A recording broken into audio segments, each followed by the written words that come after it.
O comércio digital está a mudar o panorama do comércio a retalho em Portugal e também no mundo.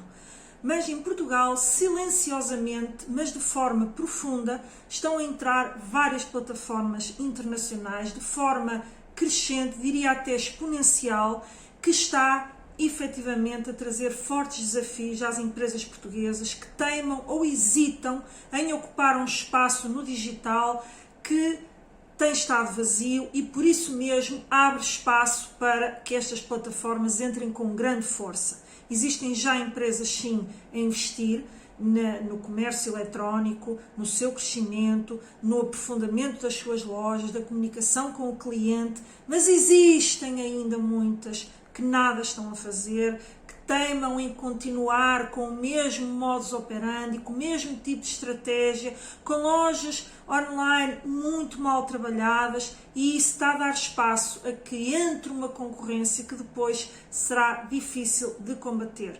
Mas será que isto deve ser uma ameaça que as empresas devem ver como o fim da linha? Ou será que ainda há tempo para despertar e de forma estratégica agir em cima disto e ainda ocupar um espaço que as empresas portuguesas podem ocupar? E que espaço será esse? Porque o perfil do consumidor está a mudar muito a este nível, mas também todo o mercado está a mudar. E há espaço para competir, desde que as empresas saibam como competir, em que lugar se posicionam, como devem combater este tipo de proliferação de plataformas internacionais e, mais até do que combater, criar estratégias próprias para terem o seu espaço no mercado.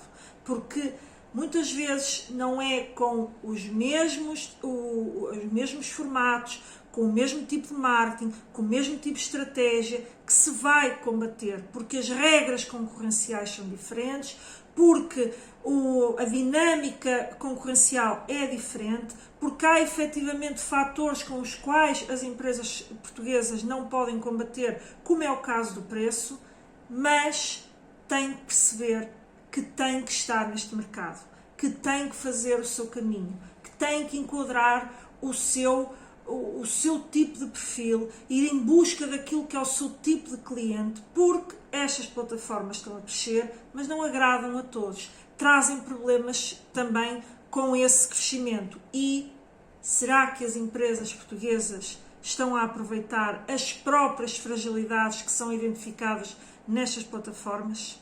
Fique comigo até ao final, caso tenha um negócio, um comércio, uma loja que neste momento ainda sobrevive num modo muito tradicional e que ainda não está desperta para esta realidade do crescimento do mercado eletrónico, mas também desta invasão silenciosa do retalho chinês. Portanto, convido a assistir aqui ao Pode Competir.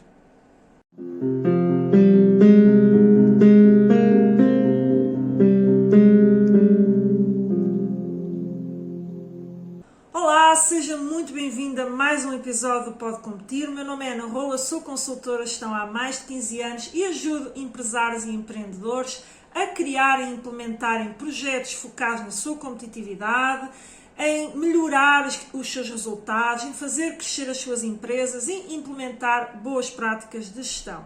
E aqui no Pode Competir eu trago precisamente orientações, estratégias, tendências que você pode e deve estar atento e que pode também traduzir para o seu negócio, caso façam sentido a cada momento, mas também serve muito mais porque obviamente existe uma multiplicidade de empresas, de setores, para o fazer refletir a si que está aí do seu lado e depois, obviamente, você orientar a estratégia da sua empresa também com base naquilo que pode ouvir aqui, um insight que tira, uma ideia, uma orientação, portanto, serve para também despertar a consciência dos empresários que me seguem por aqui.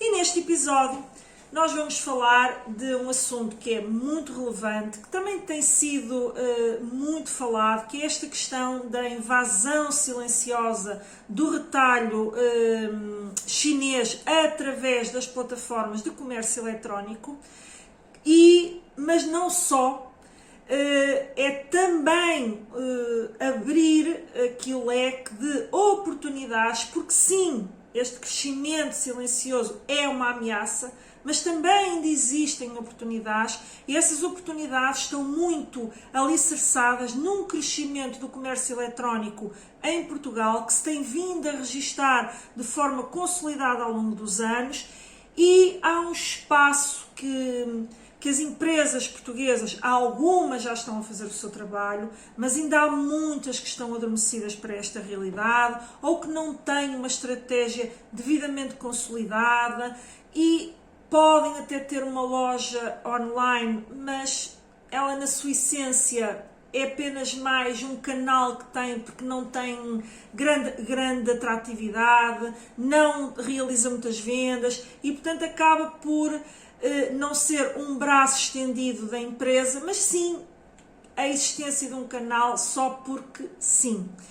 E muitas delas nem esse canal de comércio eletrónico têm. E, portanto, hoje vamos refletir sobre como as marcas portuguesas podem e devem reagir ao crescimento massivo destas plataformas de retalho chinês, mas não só, porque existem outras que talvez não tão difundidas, não tão faladas, mas que estão já a assumir uma posição no mercado muito relevante e, obviamente, quanto mais tarde as empresas fazem o seu caminho dentro do digital, mais investimento é necessário para conseguirem depois também ter um espaço e ocupar um espaço neste mercado. Sendo um mercado ou um canal que ainda está em grande crescimento, ainda há muito espaço para ser ocupado. No entanto, é preciso também perceber que estas plataformas que hoje entram com alguma severidade, que crescem de forma exponencial, têm alicerçada uma estratégia muito bem estruturada, muito bem montada, que, portanto, assenta, obviamente, naquilo que a plataforma oferece, mas também num marketing muito agressivo, que faz com que as pessoas sejam seduzidas a comprar, muitas vezes nem olhando à segurança da transação, se realmente vão receber ou não, e portanto até a descuidarem fatores fundamentais hoje para quem lida aqui com a internet, com o comércio eletrónico, e que tem até já sido difundido por vários. Vi recentemente até uma reportagem que houve na SIC acerca disto, mas também como assinante da DECO Proteste, a DECO fez numa das suas análises, não sei agora exatamente em que publicação, mas foi uma ainda deste ano, onde faz uma análise a estas plataformas e onde enfatiza questões relacionadas com segurança, com as devoluções, com a segurança dos dados, e que o cliente está muito cego em relação a isto, e isso não sabemos se vai ser mal usado, bem usado, não sabemos, porque muitas delas até a DECO identificou, designadamente em relação à Temu, que não conseguia rastrear para onde é que estavam a ser enviados os dados, portanto, os dados que o cliente lá coloca, e, portanto, existem efetivos problemas de cibersegurança que o cliente parece ficar cego só porque o marketing é tão agressivo, as propostas em termos de preço parecem tão atrativas que o cliente simplesmente fica cego. Há ali uma espécie de cegueira criada por este marketing muito agressivo. E as empresas portuguesas que combatem com condições diferentes, com regulamentações diferentes, porque muitas vezes também foi identificado já que essas plataformas ou os produtos vendidos por essas plataformas que vêm da China não cumprem, inclusive, alguma regulamentação europeia no que diz respeito, por exemplo, no caso do têxtil, foi falado até nessa reportagem da SIC, que no caso do têxtil nem cumpriam muitas vezes as normas regulamentares em relação aos corantes e outros produtos que utilizam na produção têxtil, e parece que há essa consciência, mas os serviços alfandegários não conseguem controlar tudo. Há inclusive também evidências claras e até já foram detectadas pelas alfândegas vários artigos contrafeitos e, portanto, há efetivos desafios, há características, ou poderá haver aqui uma acusação, uma ameaça de uma concorrência desleal em vários destes eixos que chocam com a regulamentação a que as empresas portuguesas estão obrigadas a cumprir e, como tal, não podem entrar no mesmo perfil, no mesmo estilo de produção, no mesmo em que só foca no preço, independentemente da qualidade do produto. E isso traz, obviamente, uma ameaça velada aqui ao nosso comércio eletrónico, mas tem que ser tratada pelas entidades governamentais, pelas entidades europeias. É um assunto que tem sido suscitado junto destas entidades reguladoras para que estejam atentos a isso, que isto compromete a própria concorrência, as próprias empresas europeias e, portanto, tudo isso tem sido amplamente falado, amplamente debatido, mas aqui eu quero trazer um pouco uma outra vertente deste assunto, que é, tudo bem, deve ser reivindicado, deve-se estar atento a isso, as empresas, através das associações, portanto, dos organismos que, de certa forma, são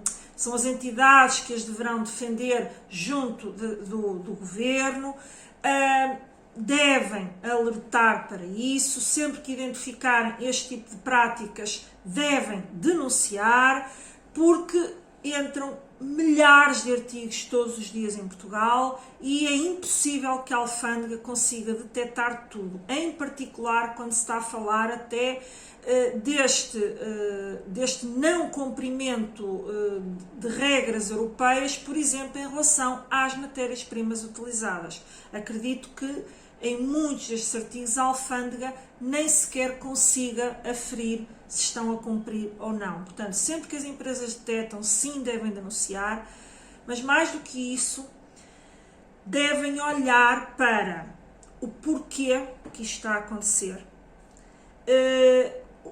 olhar para as suas estratégias internas e perceberem que provavelmente também têm culpa porque não estão a ocupar um espaço ou têm hesitado em investir no comércio eletrónico porque ele vai crescendo, mas talvez no seu setor você ainda não acredite que esse crescimento é expressivo, que justifique um investimento que possa ter que fazer. Mas também aí tem havido vários apoios para a criação de lojas online, de estratégias de marketing digital, portanto, da migração para este universo digital que as empresas também podem não estar a aproveitar, e pode ser esse o seu caso. Ou seja, há empresas que já têm estratégias consolidadas de e-commerce e que já estão num patamar concorrencial diferente e, portanto, quando estas plataformas surgem, elas já conseguem ter fatores que as diferenciam, porque todas as empresas têm elementos concorrenciais, fatores concorrenciais que, ou deverão ter, que as diferenciam dos seus concorrentes tradicionais. E isso também acontece no online. E, portanto, essas plataformas ocupam um determinado espaço que pode não ser o espaço que empresas portuguesas queiram ocupar, mas não podem simplesmente ignorá-las não tendo qualquer estratégia, porque o público que está cada vez mais sedento da compra online, se não tiver outra alternativa, se não encontrar outra alternativa que até podia estar mais alinhada com aquilo que são os seus desejos, vai comprar nessas plataformas.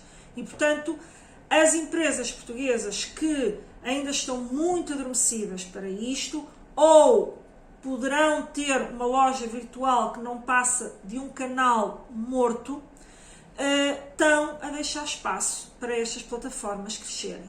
E é esta reflexão que você tem de fazer. E, ok, as plataformas existem, vão continuar a crescer, vão continuar a investir pesado no marketing, então o que é que a sua empresa pode e deve fazer?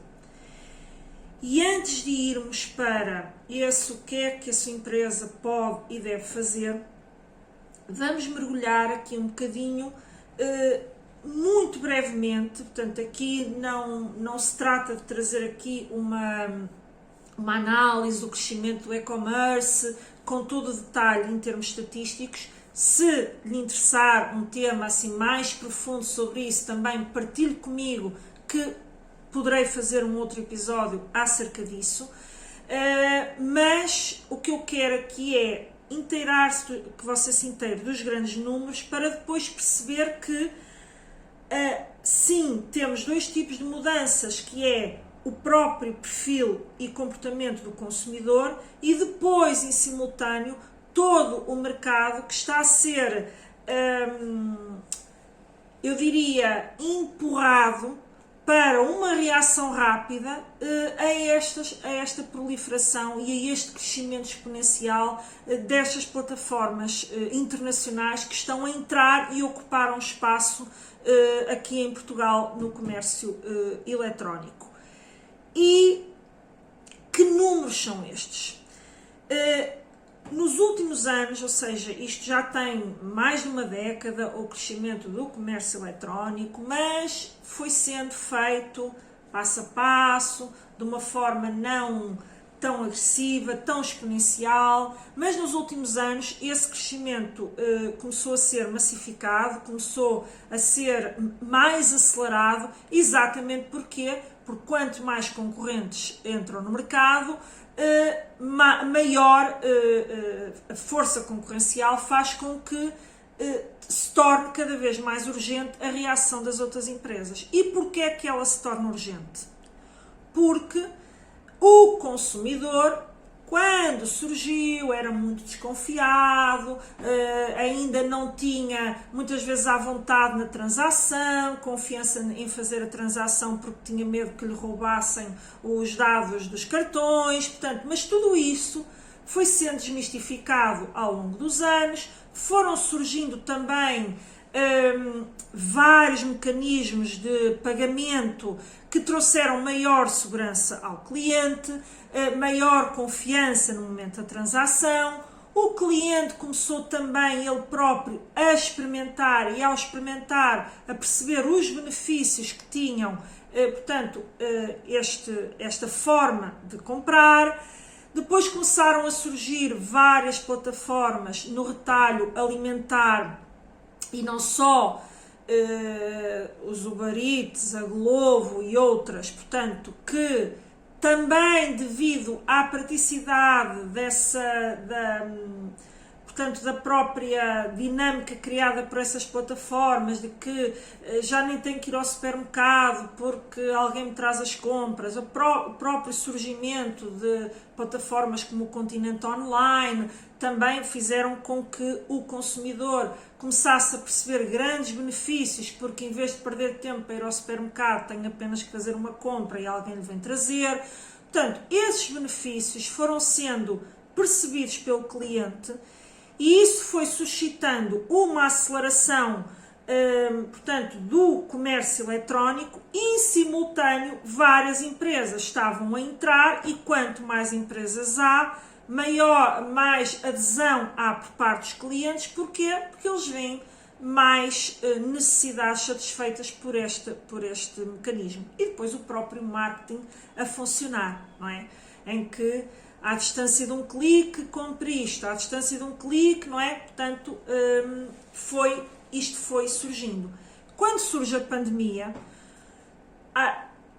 Portugal talvez não fosse ainda dos países, embora tenha sido feito um grande investimento nos últimos anos, mas muitas empresas continuavam de fora do digital e isso sentiu-se bastante na pandemia e houve aí também um impulso de aceleração, porque muitas empresas, pela urgência, foram para o digital e perceberam que até funcionava. E com isso mantiveram-se e começaram então também a criar estratégias dentro do digital. Mas a verdade é que identifica-se que ainda há muito espaço por ocupar, ainda há muitas empresas que não têm um perfil e uma estratégia consolidada no universo do digital. E estes números que eu lhe vou passar aqui é para você perceber que em 2024 o mercado de comércio eletrónico em Portugal atingiu aproximadamente 8,2 mil milhões de euros, refletindo um crescimento sustentado e estas projeções mantêm-se otimistas para 2025, em que o valor deverá chegar a 9,5 mil milhões até 2025. Portanto, isto reflete um crescimento que se tem vindo a consolidar em torno de taxas de crescimento em torno de 10, 20% e o comércio eletrónico já ocupa cerca de 17% de todo o comércio a retalho. E também se identifica que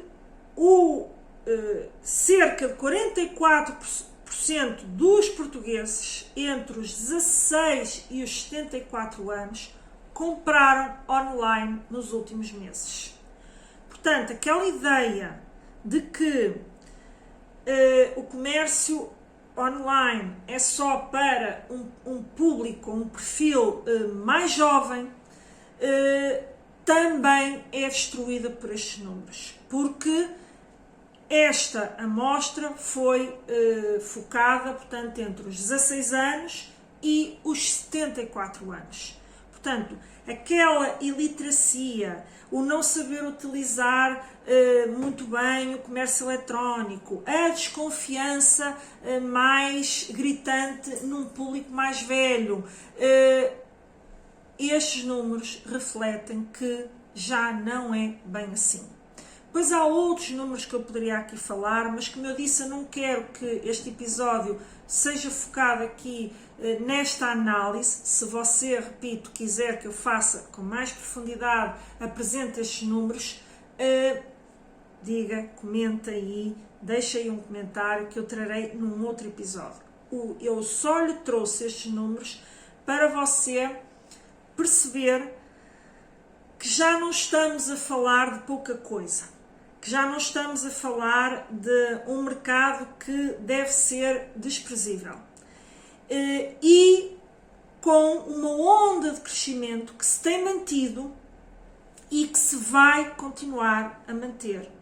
Sobretudo à medida que mais plataformas entram com agressividade, quer do ponto de vista do marketing, mas há uma componente que eu acho que liga qualquer uma das vertentes do comércio eletrónico, que é a facilidade.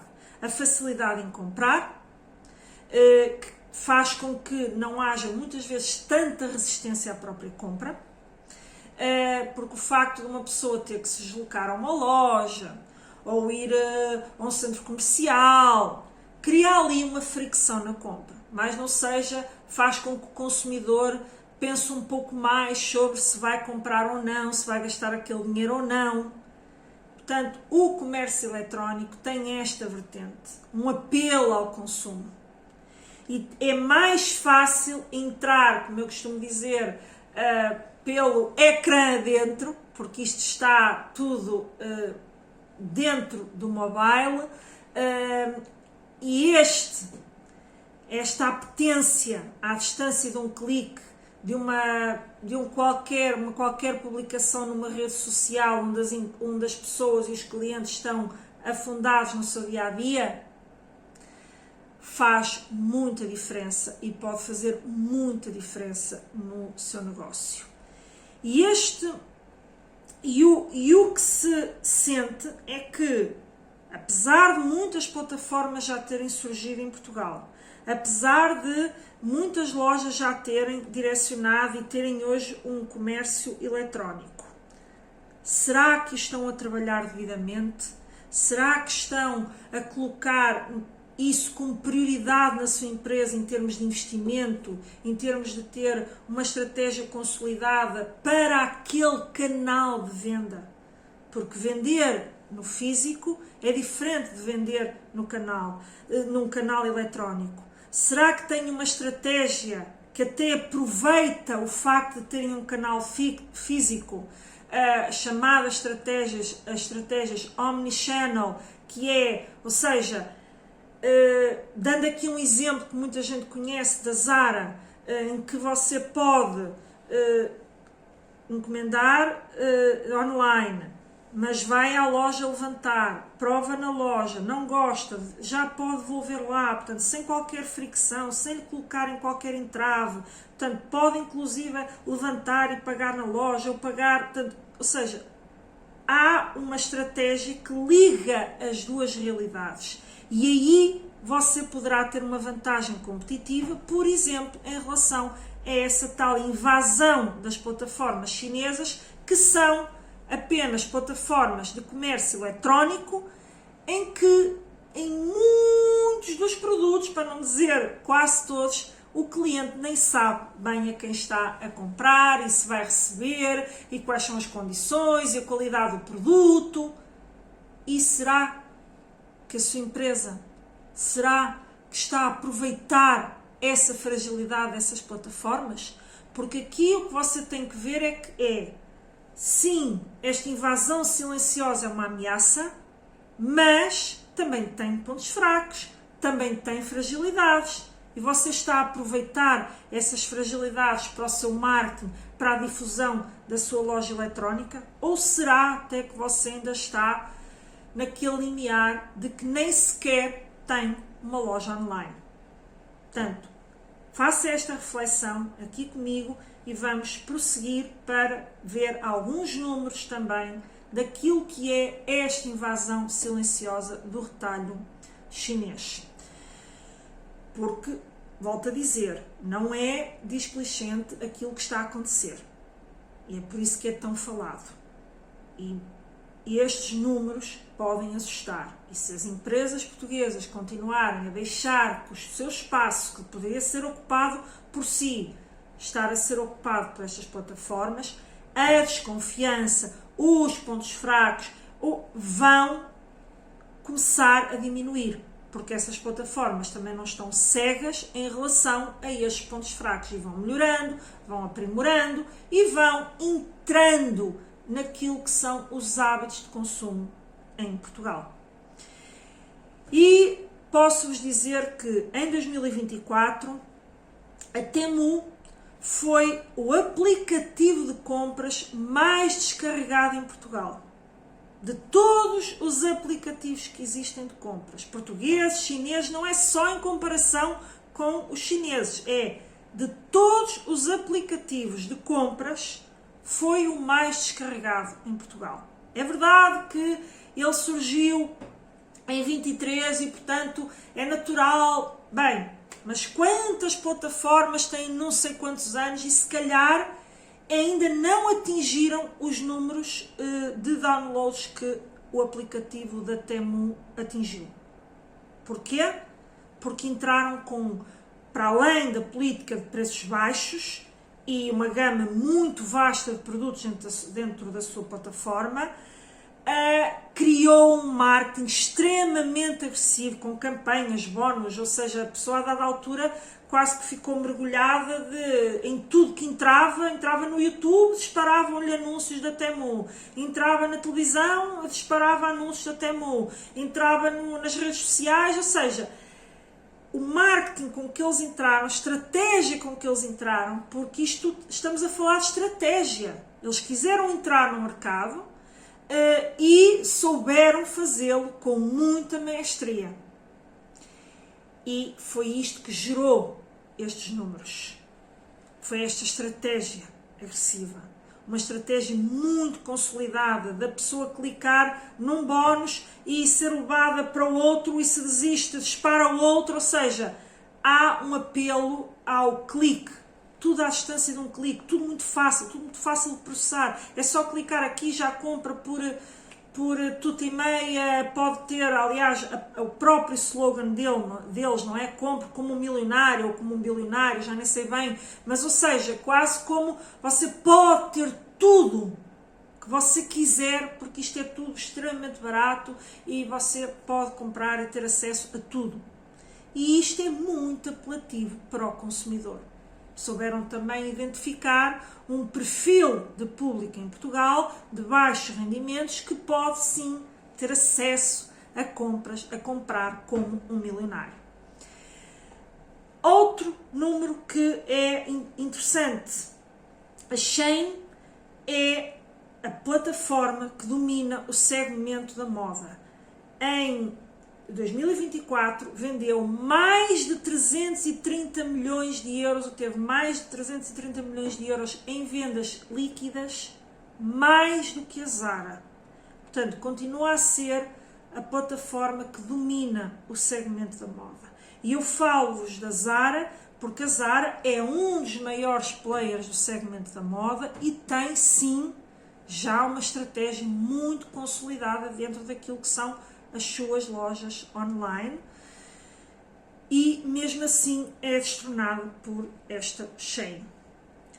Outra plataforma que também é muito conhecida entre nós e que também tem assumido um espaço grande no comércio, que é o AliExpress, que pertence ao Alibaba, é muito forte na venda de tecnologia e os gadgets, que são aqueles pequenos acessórios e aquela... Eu costumo dizer, por isso é que eles têm este termo, que é... olha, tudo que se possa imaginar, sei lá, eu preciso de uma caixa para arrumar não sei o quê, lá tem. Eu preciso de um tripé para o meu telemóvel, lá tem. Eu preciso, não sei, ou seja, muito aquele perfil que nós costumamos ver nas lojas físicas dos chineses, em que há de tudo. Ou seja, está ali tudo também à distância de um clique. E recentemente temos também aqui uma forte ameaça dentro desta invasão silenciosa do retalho chinês, que é o TikTok Shop. E o que é isto do TikTok Shop? O TikTok Shop só relativamente recente é que começou a explorar também, a entrar aqui em Portugal. Mas na China já funciona na sua plenitude, em vários mercados já funciona na sua plenitude e está agora a começar a dar os primeiros passos, está numa fase inicial. E o que é que isto se baseia? É utilizar o crescimento exponencial da plataforma TikTok e criar lá dentro plataformas de venda eletrónica que, através de um vídeo, de uma live, de qualquer conteúdo que você partilha, você possa estar a integrar, fazer uma integração direta com produtos que você quer vender. Portanto, ou seja, ter uma espécie de shop, não é, de loja dentro do TikTok. Ou seja, em que você tem que carregar ou colocar lá os seus produtos e depois faz uma live, um vídeo e está a vender. E na China, eu já falei isto num outro episódio, não vou só dar este aqui para fazer aqui esta ponte. Na China há hoje uma tendência que também se está a alastrar para o resto do mundo, em que há shoppings, portanto centros comerciais, que são centros comerciais,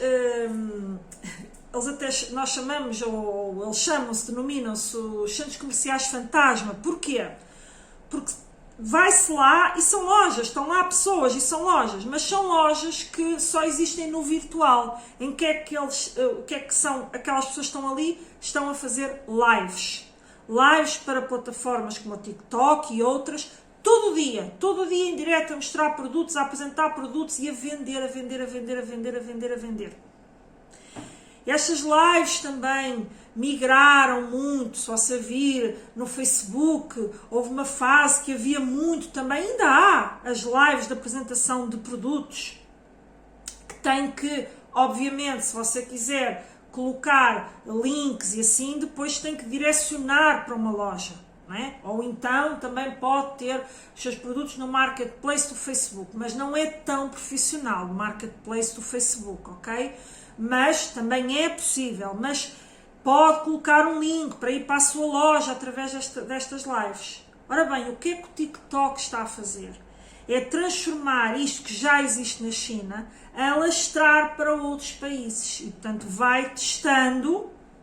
Porque é que vai testando? Porque cada mercado tem diferentes perfis e, portanto, vai testando de como é que funciona para ver qual é a melhor forma de montar aqui, portanto, essa estruturação de lojas dentro do TikTok. E, basicamente, depois elas funcionam assim. E como hoje o TikTok assumiu também um posicionamento de ser aquela plataforma que mais absorve pessoas, horas das pessoas dentro dela, isto tem um enorme potencial e é uma fortíssima ameaça caso, lá está, outros concorrentes a saibam aproveitar, nomeadamente estas plataformas e estes clientes que são chineses, que hoje com muita facilidade conseguem pôr um avatar a falar em português. Portanto, hoje há toda uma dinâmica criada que facilita a introdução, portanto, deste tipo de perfil de venda que já é muito bem sucedido na China, porque estamos simultaneamente as pessoas estão dentro de uma plataforma de entretenimento e de repente são invadidas por esta tentação do consumo. Portanto, estes fenómenos, há outros, atenção, e eu já vou falar mais à frente de outras plataformas a que você tem que estar atento num futuro próximo, mas eu diria que as três que eu referi, Temu, Shein e o AliExpress, são realmente a tal invasão silenciosa. O TikTok, quando entrar e a fórmula estiver bem aprimorada, é uma fortíssima ameaça em termos de crescimento exponencial que pode assumir, dado a visibilidade, os usuários que a plataforma TikTok tem, e por isso é que eu a mencionei, embora ela ainda esteja numa fase inicial aqui em Portugal, mas é para estar atentos. E perante esta ofensiva, é preciso então que o retalho português perceba as fragilidades que tem face a isto. E se o retalho português está preparado para responder a esta invasão silenciosa. E a resposta é, mais uma vez, como eu disse no início, em parte. Porquê? Porque mais de 60% das empresas em Portugal já têm presença online. Mas presença online pode ser simplesmente ter um site e isso de pouco serve para concorrer com estas empresas. Ou mais, de pouco serve se você não tem presença online, mas não tem uma estratégia para online. No fundo, aquilo que eu disse na introdução, que não é importante repetir agora aqui. Porque deste número, destes 60% de empresas que já têm uma presença online, apenas 16 vendem a 16%, não é 16 empresas, 16% vendem ativamente online. Ora, isto é um número muito baixo, que faz com que haja o seguinte alerta: ter uma loja online, estar nas redes sociais, ter um site, ter até algumas campanhas pontuais que divulgam nas redes sociais. Não é suficiente. Não é suficiente para efetivamente ter uma presença online robusta, que gera muita receita e que ocupa um espaço junto dos consumidores. Você tem que pensar que não basta ter uma loja online. Se não houver uma estratégia que atraia clientes para essa loja online, você provavelmente só venderá àqueles clientes que até já lhe compram nas lojas físicas.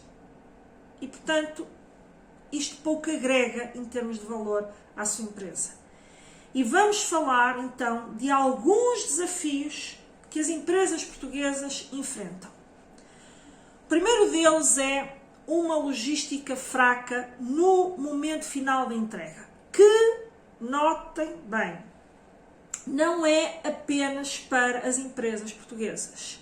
Só que é uma fragilidade do mercado português que todas as empresas enfrentam, mas lá está. Uma empresa que trabalha bem todos os outros eixos e apenas tem este problema, enfim, o problema é do mercado em si, abrange todas as empresas, portanto, sim, eu posso tentar melhorar, mas pouco posso fazer, portanto, condições idênticas não me prejudicam, porque os outros também vão ter estas condições. E que condições são estas? Que realmente Portugal ainda tem que trabalhar, ainda não está estruturalmente preparado para esta proliferação do comércio eletrónico. É aquilo que, ou seja, pode haver toda uma logística interna muito bem montada, da expedição da encomenda, da rapidez com que se despacha uma encomenda, portanto, ou seja, a empresa ter já uma logística muito bem montada, ou seja, desde que recebe a encomenda do cliente até que despacha via transportador essa encomenda, pode ter isto já muito bem estruturado, como é o caso, para não ir só aos exemplos, como é o caso, por exemplo, de uma Zara. E eu estou a falar da Zara porquê? Porque você tem que se comparar com realidades europeias, em termos concorrenciais. Ou uma Vorten, ou um Continente, ou, sei lá, outras plataformas, a VUC de livros, ou, sei lá, outras plataformas que existem no mercado concorrencial em Portugal. E empresas europeias ou mesmo portuguesas. Só que enfrentam desafios do género.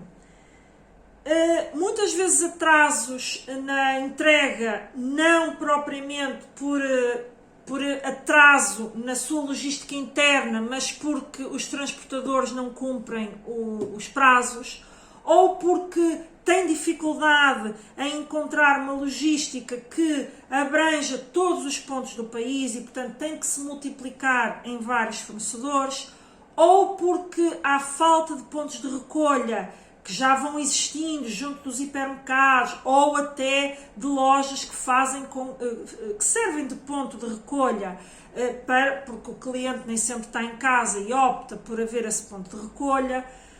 E dentro desses pontos de recolha já há aqueles que são automáticos, como a caixa, mas são poucos, e os que são em lojas faz com que os horários não sejam muito flexíveis, porque alguns desses pontos de recolha fecham em horários que seriam os horários ideais para os clientes levantarem. Depois também ainda não há uma flexibilização destas entregas que faça com que os custos de transporte de pequenas encomendas possam ser diminuídos, ou seja, por exemplo, uma empresa que tem um grande volume de entregas, naturalmente consegue negociar junto dos transportadores melhores condições de entrega do que aquelas empresas que ainda são pequeninas e que mandam uma ou duas ou três encomendas e têm que sujeitar a preços mais altos, que faz com que não sejam tão competitivas. Mas, como eu estava a dizer, Todas estas realidades se aplicam a qualquer outra empresa, inclusive destas gigantes internacionais. Só que essas gigantes internacionais têm fatores a seu favor, como o caso do preço, das tais campanhas agressivas, muitas vezes da oferta de portes, que fazem com que, enfim, o cliente não se importe esperar mais dias, o cliente, portanto, está a entender, ou seja, eles têm pontos fortes que compensam esta fragilidade. Mas você tem que ter isto em atenção quando quer ter um diferencial do ponto de vista competitivo e, portanto, tem que trabalhar muito bem a sua logística interna para que depois, na última milha, neste ponto, no momento final, ainda assim consiga cumprir, por exemplo, uma entrega de um dia para o outro. Ou uma entrega no máximo em 2 dias. Que é o caso, por exemplo, de uma Zara. E não só, mas vou dar aqui o exemplo da Zara, porque é um exemplo que eu também conheço muito bem, que nós fazemos uma encomenda, eles imediatamente, ela entra em processamento e vai para entrega. E, portanto, quase no dia útil a seguir, ela está a chegar até nós. Portanto, é preciso haver uma logística interna muito boa para compensar qualquer atraso que depois possa haver na logística. É evidente que eu dei-lhe um exemplo da Zara, que ela própria também já tem condições do ponto de vista negocial que lhe permite também ter, se calhar, condições que outros não têm acesso. Mas você tem que fazer o seu caminho e ver, ok, o que é que está ao meu alcance aprimorar para diminuir esta fragilidade. Depois, outra realidade muito, muito identificada naquilo que são as plataformas ou lojas online portuguesas. Elas estão mal otimizadas, ou seja, o que é que isto quer dizer? Os tempos de carregamento da loja são lentos. Da loja, ou por exemplo, o cliente clica numa determinada imagem que quer ver com mais pormenor e ela demora a carregar, ou muitas vezes também quer clicar para ver mais pormenores e não tem assim tantas imagens para ver esses detalhes. Muitas vezes os descritivos também são confusos.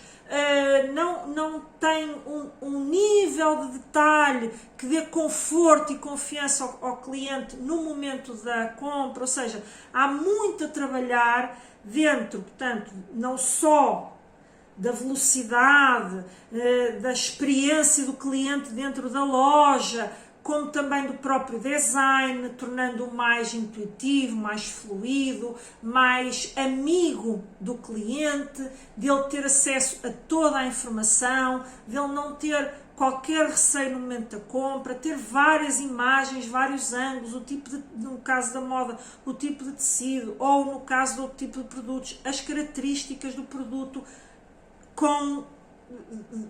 tanto devidamente colocadas. E você poderá dizer, mas as plataformas chinesas também são extremamente confusas, que são extremamente confusas, às vezes até há dificuldade de viu-se um produto e depois de voltar a esse produto porque se foi ver outros, portanto, é tudo verdade, mas mais uma vez, em que é que essas lojas apostam? No preço e o marketing agressivo. E você não pode ir por aí, porque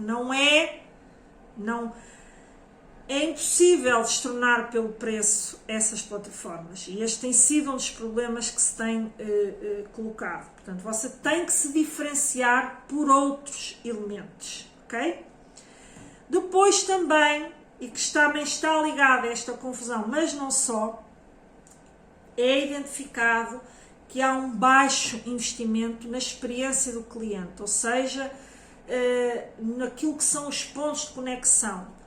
Por exemplo, o cliente está na loja, a fazer uma transação, a pesquisar um produto, o que quer que seja. Portanto, pode ter uma má experiência, mas até pode ter uma boa experiência. Vamos aqui, pronto, para o lado até, isso até já está otimizado, já está a funcionar mais ou menos, tem lá os descritivos todos, tem boas imagens, a plataforma funciona bem. Mas ele tem dúvidas no momento de pagar, tem dúvidas no... E não consegue ter uma interação com um chat, um atendimento ao cliente, e muitas marcas já têm chatbots introduzidos que respondem à maior parte das perguntas que os clientes têm, aquelas que são mais frequentes, e que, quando não são, direcionam para um atendimento mais personalizado. E esta interação é muito importante para dar confiança ao cliente quando falha alguma coisa, quando há dúvidas em relação ao pagamento, qualquer dúvida que o cliente possa ter. Portanto, é muito importante que, mais uma vez, se você não pode concorrer pelo preço, por aquela coisa que entra pela tela dentro de compra, que isto é hiper barato, que a pessoa quase que diz, bem, mesmo que seja uma porcaria, entre aspas, eu não perco quase dinheiro nenhum. Não sendo esse um fator pelo qual você possa utilizar em termos concorrenciais, que você não vai conseguir concorrer com os preços chineses, então você tem que ser muito bom nas outras valências, designadamente no próprio produto em si, na qualidade do produto, mas aí já nem falo, há vários episódios que eu falo disso, da diferenciação, mas aqui, neste caso, da loja online, da experiência online que o cliente tem. Essa experiência tem que ser diferenciada. E eu aqui chamo a atenção para, nesse artigo que eu já citei, que falei da Proteste, eles falam da tal questão da segurança, tudo aquilo que eu disse no início. Da segurança, das plataformas serem confusas, de muitas vezes o cliente não receber a encomenda e haver várias reclamações a este nível, em que as plataformas muitas vezes respondem dizendo que elas não são responsáveis pela entrega, são apenas o local onde são colocados os produtos, mas os clientes não têm esta percepção, não sabem como reclamar, têm dificuldades muitas vezes em chegar ao fornecedor a quem compraram. Portanto, e isto são fragilidades grandes dessas plataformas. E o comércio eletrónico português não está a saber utilizar isso a seu favor. Portanto, aquele chamado marketing de guerrilha. Se tu és muito mau aí, é aí que eu vou atacar, porque eu vou-me diferenciar para fazer com que o cliente até não se importe de pagar um pouco mais a mim, mas tenha certeza de que vai receber um bom produto, atempadamente, sem problemas no momento da devolução. Caso queira devolver, estamos cá para receber. Muitas das lojas até enviam já os selos de devolução, ou seja, que se o cliente quiser, nem precisa pagar nada, é só pôr o selo e devolve, ou pode devolver numa loja, quando há loja física, ou seja, as tais estratégias omnichannel que aproveitam, ok, já que eu tenho uma loja física e eles não têm, eu posso tirar proveito disso. E, portanto, utilizar como sendo mais, é um braço de venda que tem adicional, que faz com que cheguem a mais mercados e a mais pessoas. E, portanto, tudo isto integra a experiência do cliente. E é muito importante que você trabalhe isto muito bem, porque isso é o lado, muitas vezes, muito mau dessas plataformas. Okay? Na própria devolução, do timing, o tempo que demoram a devolver o dinheiro, e muitas vezes o cliente tem que se mexer muito para que esse dinheiro seja devolvido, até muitas vezes as regras para a devolução, ou seja, muito atenção a isto, olhar para a sua concorrência e ver, ok, o que é que eu posso fazer melhor para que o meu cliente queira comprar na minha loja. E obviamente, nunca esquecendo que é preciso ter uma estratégia de marketing, toda uma estratégia para esse canal, para toda a empresa, mas direcionada para levar o público que você quer atender, e não um público qualquer que calha ali, que se não, público que você quer atender, direcionar boa comunicação, um bom marketing para atrair para a sua loja. E antes de finalizar, portanto, deixando todas estas ressalvas que eu quero que você fique atento, vamos olhar para, vou citar aqui algumas plataformas que você pode observar. A Amazon não está, tem uma presença no marketing nacional, mas as entregas são feitas a partir do mercado espanhol ou inglês, quando se compra em inglês ou americana, mas é uma plataforma que também tem ambiguidades, também tem problemas, mas sim, poderá ser um exemplo que você olhe.